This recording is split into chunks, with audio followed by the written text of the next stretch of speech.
एक समय फलाहार करती हैं, एक समय भोजन करती हैं। क्यों करा जाता है पूर्णिमा का व्रत? पूर्णिमा का व्रत करने का कारण क्या है बताइए? आप इतने सालों से कर रही हो, कई माताएं कर रही होंगी पूर्णिमा का व्रत। एक समय फलाहार करती हैं, एक समय भोजन करती हैं। भोजन में खीर का होना जरूरी होता है पूर्णिमा के व्रत में, दूध की सामग्री होना जरूरी होती है पूर्णिमा के व्रत में।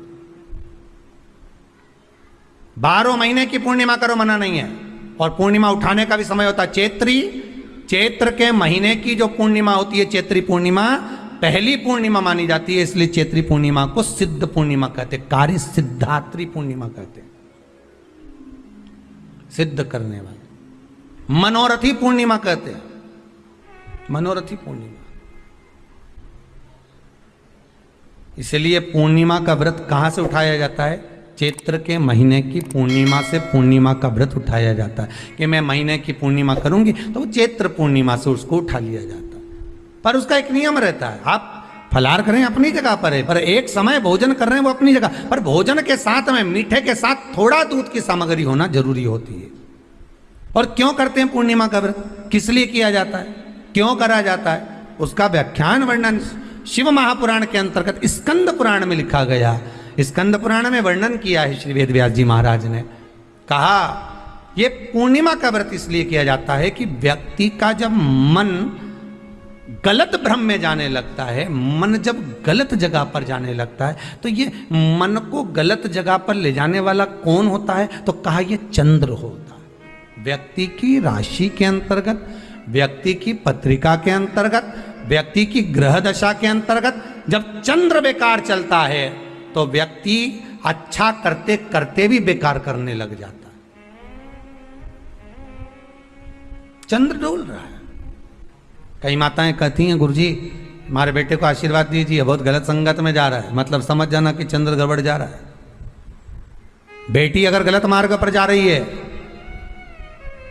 बेटी अगर गलत संगत में जा रही है, किसी अन्य व्यक्ति की ओर आकर्षित हो, चंद्र गड़बड़ हो रहा है, उसका चंद्र कहीं जा रहा, कोई पुरुष कोई लड़का कोई गलत मार्ग पर जा रहा है, चंद्र गड़बड़ हो रहा है। घर में जो क्लेश उत्पन्न होता है, घर में जो विवाद उत्पन्न होता है, उस विवाद को रोकने के लिए केवल चंद्र की ही, इसलिए तो पूर्णिमा घर की नारियां हमारे हिंदू धर्म में यहां तक स्कंद पुराण में कह दिया कि प्रत्येक पूर्ण आप लोग कभी आप लोगों ने सत्यनारायण जी की कथा करवाई है? जितने लोग आस्था चैनल पर कथा सुन रहे हैं, जितने लोग फेसबुक यूट्यूब पर कथा सुन रहे हैं, यूट्यूब पर कथा का श्रवण कर रहे हैं, उनने कभी सत्यनारायण की कथा करवाई होगी। तो उसमें लिखा है हर कार्तिक, हर पूर्णिमा को, हर संक्रांति को ब्राह्मण सत्यनारायण भगवान की कथा या राजा या वैश्य कथा को कराता था या बढ़िया कथा कराता। सुनी कि नहीं सुनी ये बात? सत्यनारायण भगवान की कथा में लिखा है, स्कंद पुराण के अंतर्गत जो सत्यनारायण भगवान की कथा का स्मरण किया उसमें लिखा है प्रत्येक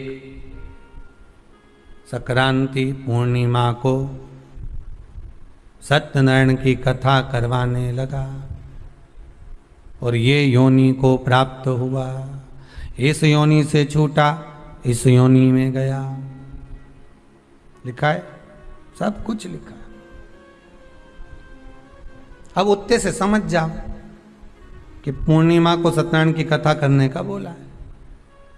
तो पूर्णिमा को सत्यनारायण की कथा का क्यों बोला? वैसे तो रोज कराओ सत्यनारायण जी की कथा, प्रतिदिन कराओ, मना नहीं है। आप क्या कोई विशेष फंक्शन है आप सत्यनारायण जी की कथा करवा? पर पूर्णिमा संक्रांति को और संक्रांति को पूर्णिमा को सत्यनारायण की कथा का स्मरण क्यों करवाया गया? क्योंकि पूर्णिमा के दिन अगर ये भगवान का व्रत रख लेगी, पूर्णिमा के दिन अगर ये खीर का प्रसाद बना लेगी, थोड़ा सा दूध की कोई सामग्री बना लेगी और भगवान को भोग लगा देगी, भले सत्यनारायण भगवान के भाव से बनाए, भले सत्यनारायण जी के निमित्तार्थ बना, पर अगर इसने सत्यनारायण भगवान के निमित्त से बना, पर पूर्णिमा के दिन अगर ये व्रत रखेगी, उपास रखेगी या कोई सामग्री बनाकर भगवान की पूजन कर लेगी, तो इसके घर में जो अशांति है वो शांति में बदल जाएगी। इसलिए कई घरों में आज भी सत्यनारायण भगवान की पूजन हर पूर्णिमा को करती है। माता किताब लेके बैठ जाती है, तुरंत उन्हें ऑफिस जाना, कहीं काम पे जाना, और तुरंत उसने जल्दी कलश रखा, कलश नहीं भी रखे तो भगवान की पूजन कर को रखे ब्राह्मण देवता को बुला लेगी, ब्राह्मण नहीं आएंगे तो खुद कर लेगी, पर करती जरूर है। इतना सा आटा सेक लेगी, पंजेरी बनाई, सीरा बनाई, मिठाई रख दो, कुछ भी करेगी पर सत्यनारायण की कथा कर ले। उसका मन लग गया उसमें, मतलब पूर्णिमा को करना है। उसको करने से क्या होता है? शांति रहती है। कहते हैं पूरे जीवन में मनुष्य के शरीर में यदि 1 मिनट का भी शिव नाम हमारी जिह्वा पर आ जाता है तो हमारा संपूर्ण जन्म जो हमने मानव देह का लिया वो पूरा कृतार्थमय हो जाता है, धन्य हो जाता है।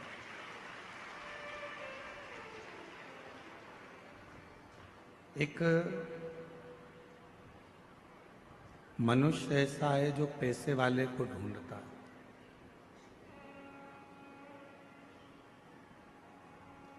केवल एक मानव जो पैसे वाले को ढूंढता है, बाकी का ना कोई पशु, ना पक्षी, ना जानवर, ना कोई जीव, ना कोई जलचर, ना कोई थलचर, कोई ऐसा नहीं है जो पैसे वाले को ढूंढता हो। पशु भी ढूंढेगा तो प्यार करने वाले को ढूंढेगा, पक्षी भी ढूंढेगा तो प्यार करने वाले को ढूंढेगा, जानवर भी अगर ढूंढेगा तो प्यार करने वाले को ढूंढेगा।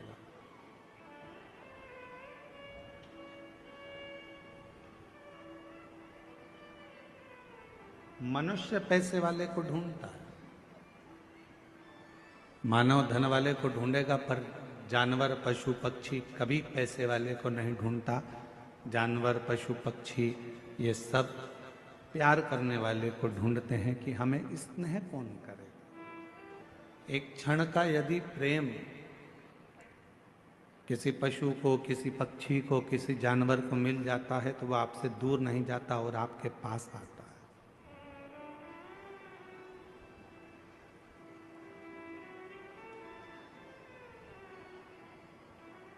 वो आपसे दूर जाने का प्रयास ही नहीं करेगा। आप खुद प्रैक्टिकल कर कर देख सकते हो कि जब हम किसी जीव को स्नेह करते हैं, प्यार करते हैं, प्रेम करते हैं, कोई छोटा सा कुत्ता भी है, श्वान है, पक्षी है, पशु है, हम उसको थोड़ा सा प्रेम देते हैं और वो पशु, वो पक्षी, वो जीव, वो जानवर हमारे करीब में आता चले जाता, पास में आता जाता। बिल्ली का बच्चा देखो तो बिल्ली के बच्चे को प्रेम कर लो, थोड़ा सा हाथ फेर दो, थोड़ा सा स्नेह कर लो तो बिल्ली का बच्चा हमारे पास में आएगा, फिर वो हमको ढूंढता रहेगा। श्वान को देखो, कुत्ता को, तो कुत्ता को भी आप थोड़ा सा प्यार कर लीजिए, वो श्वान, वो कुत्ता भी हमारे पास में आता जाए। क्या चाहिए इनको? केवल प्रेम, केवल प्यार, केवल स्नेह, केवल तुम्हारा समर्पण, केवल तुम्हारा स्नेह उस जीव को चाहिए, उस पशु को चाहिए, उस पक्षी को चाहिए, केवल प्रेम।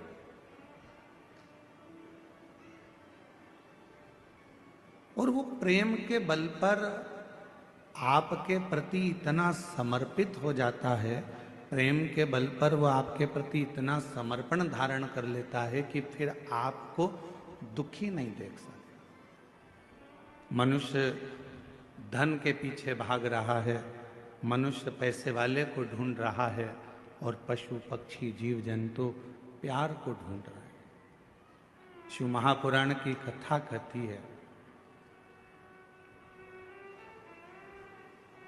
भगवान देवादिदेव महादेव का चरित्र कहता है, यदि इस पूरे संसार सागर में, पूरे संसार सागर में यदि प्रेम के बल पर अगर प्रेम मिल रहा है तो समझ लेना कि तुम जिंदगी के सबसे ज्यादा किस्मत वाले व्यक्ति हो, जिसको प्रेम के बदले में प्रेम मिल रहा है। आज के जमाने में लोगों ने पैसे से प्रेम को तोल लिया।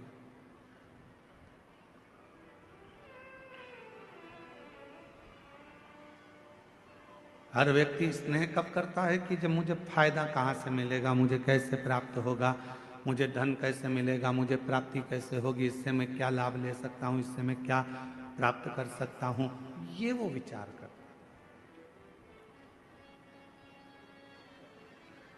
पर मैंने तेरे ही भरोसे बाबा, तेरे ही भरोसे हवा बिच उड़ती जावांगी बाबा, डोर हर तो छड़ी नाम कटी जावांगी।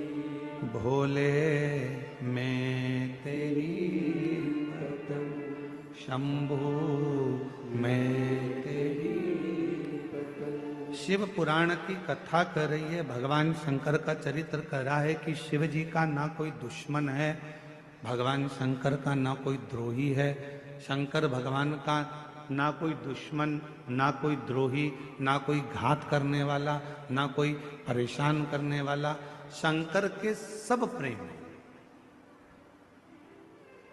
इंद्र के दुश्मन बहुत सारे मिल जाते हैं, देवताओं के बहुत दुश्मन मिल जाते हैं, पर मेरे भोले बाबा का कोई दुश्मन, मेरे शंकर भगवान का कोई द्रोही नहीं। कारण क्या है? 33 कोटि देवता में केवल एक देवता ऐसे हैं, वो देव अधिदेव महादेव ऐसे हैं जो पशु से भी प्रेम करते हैं, पक्षी से भी प्रेम करते हैं, जीव जंतु से भी प्रेम करते हैं, भूतों से भी प्रेम करते हैं, प्रेतों से भी प्रेम करते हैं, और चाहे वो डाकनी हो, पिशाचनी हो, भूत हो, चुड़ैल हो, कोई भी हो, मेरे शिव को मतलब नहीं है कि ये क्या है। मेरे भोले बाबा को मतलब नहीं है कि ये कौन है। मेरे भोले बाबा को तो केवल यह मालूम है कि ये मेरा है, मैंने संसार में जन्म दिया है। अगर ये संसार सागर में पैदा हुआ है, अगर ये संसार सागर में जन्म लिया है, अगर ये संसार सागर में आया है, तो ये मेरा अपना, ये मेरा है।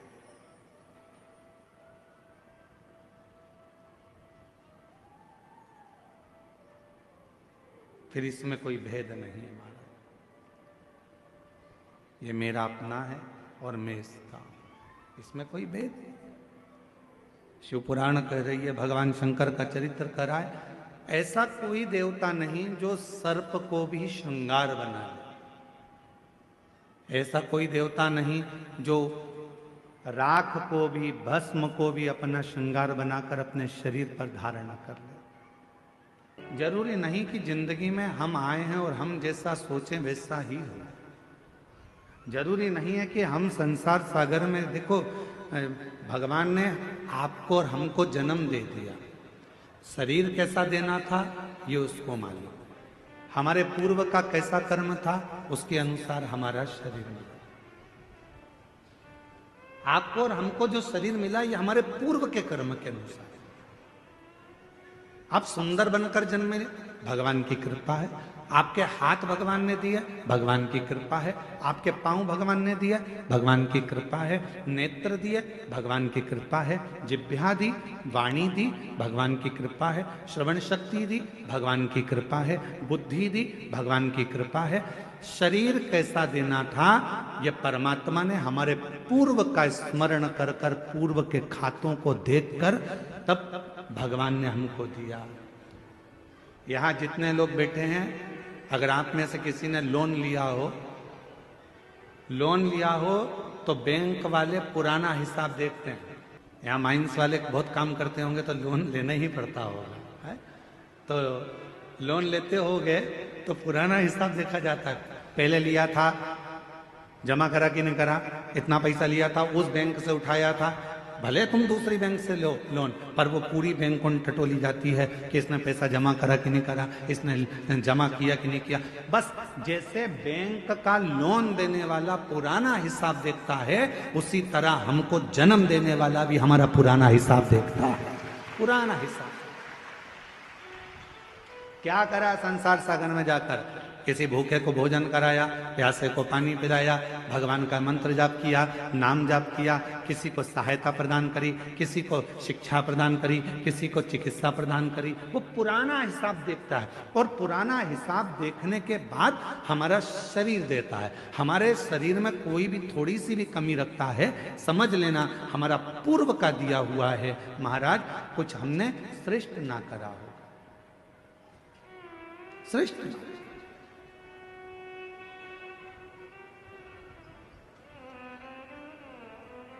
धृतराष्ट्र नेत्र नहीं है। एक बार भगवान द्वारकानाथ से धृतराष्ट्र ने पूछ लिया, क्या बता सकते हो कि मेरे नेत्र क्यों नहीं है? मैं इतना सुंदर जन्मा, मैं इतने बड़े राज्य का राजा बना, मैं इतना बड़ा नरेश बना, मैं इस हस्तिनापुर का राज सिंहासन संभाल रहा हूं और मेरे नेत्र नहीं है। आप बता सकते हो कि मेरी किस्मत ऐसी क्यों लिखी? भगवान द्वारकानाथ ने कहा, पूर्व जन्म में तुम एक सुंदर राजकुमार थे, एक हंस को देख लिया था, उस हंसनी को पकड़ने के चक्कर में वो तुम्हारे हाथ ना आई तो उसके साथ में जितने भी लोग बच्चे थे उन सब के नेत्र तुमने हर लिए थे, इसलिए तुम्हारे नेत्रों को हरा गया। पूर्व का कर्म। कोई पिछले जन्म के अच्छे कर्म मुझे बाबा दे, कोई पिछले जन्म के अच्छे कर्म मुझे बाबा तेरा साथ मिला। जहाँ सारी दुनिया झुकती है, जहाँ सारी दुनिया झुकती है, मुझे वो आली दरबार मिला, दरबार मिला। कोई पिछले जन्म के अच्छे कर्म मुझे बाबा तेरा साथ मिला। पूर्व का हमारा कोई अच्छा पुण्य होगा, अच्छे हाथ पैर दे दिए। पूर्व का हमारा कोई पुण्य होगा, बोलने के लिए वाणी दे दी। पूर्व का अच्छा पुण्य होगा, देखने के लिए नेत्र दे दिए महाराज। और भगवान ने सब कुछ दिया, पूर्व का पुण्य। और फिर याद रखो, हमारे और आपके पिछले जन्म का कोई अच्छा कर्म होगा जो शिव महापुराण की कथा कच्चे गांव में दे दी, ये पुण्य है।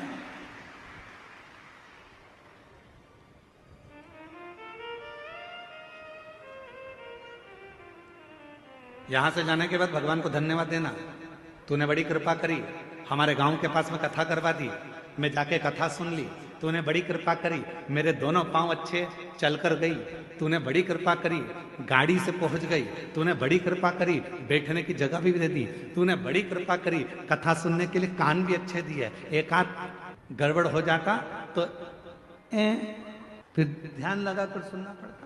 तूने बड़ी कृपा करी, मेरे दो नेत्र दिए, अगर एक भी गड़बड़ कर देता तो देखने में आनंद, दर्शन में आनंद नहीं आता। तूने बड़ी कृपा करी कि मेरी मुख में वाणी दी, महाराज जब भजन गा रहे थे उनके साथ मैं भी गा रही थी। ये तेरी कृपा है, ये तेरी उदारता है, ये तेरी करुणा।